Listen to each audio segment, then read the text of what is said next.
bem, minha gente? Professor Pietro aqui agora, começando a unidade 2 de Algoritmos e Lógica de Programação 2, onde a gente fala aqui das estruturas de decisão, estruturas de seleção, que são aquelas estruturas que permitem que a gente tome decisão durante a execução do nosso algoritmo. O nosso algoritmo, então, ele vai seguir ou um fluxo de dados ou outro, dependendo de como a gente coloca e utiliza essas estruturas de decisão aqui. Tá joia? Então vamos aqui às estruturas condicionais de decisão ou de seleção.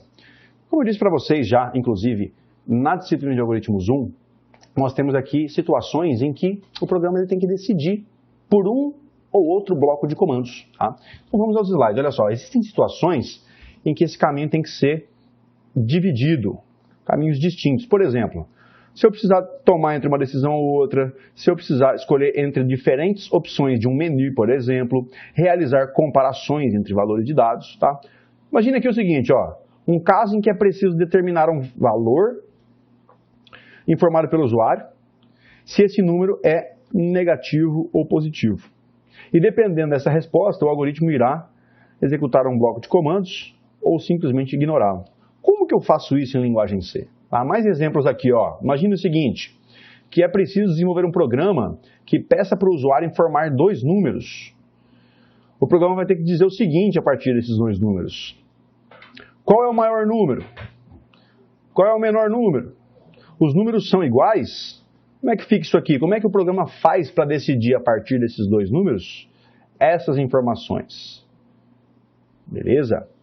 Mais exemplos, olha só, pensa comigo, como é que a gente faria para desenvolver uma função que valide se o usuário informou um CPF válido ou inválido? Tá bom? Olha lá, mais um. Programação de um alarme de incêndio. Considere um alarme de incêndio sendo programado por você. E aí você tem os sensores desse ambiente de incêndio, né? Desse ambiente controlado, digamos assim. Se o sensor está detectando sinal de incêndio, eu coloco o alarme ou não coloco o alarme? Tem fumaça ou não tem fumaça para disparar o alarme?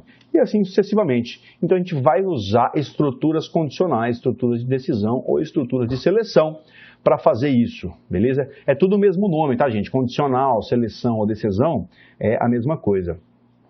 Então o que acontece aqui na verdade é o seguinte, a sequência de passos, de instruções, ela vai ser executada dependendo de uma condição, essa condição vai ser uma condição lógico-relacional, tá?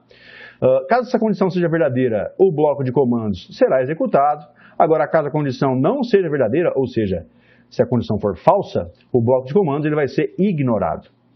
E aí, olha o que a gente pode fazer com isso tudo. A gente pode interromper ou redirecionar o fluxo de informações do algoritmo com base nessas condições, nessas decisões. Elas são geralmente utilizadas, essas estruturas condicionais, para selecionar um caminho que será executado baseado numa condição. Essa condição ela deve ser composta, como eu disse para vocês, olha só, essa condição ela é uma expressão lógico-relacional. Por que eu digo lógico-relacional? Porque é uma expressão que contém operadores lógicos e ou operadores relacionais, beleza?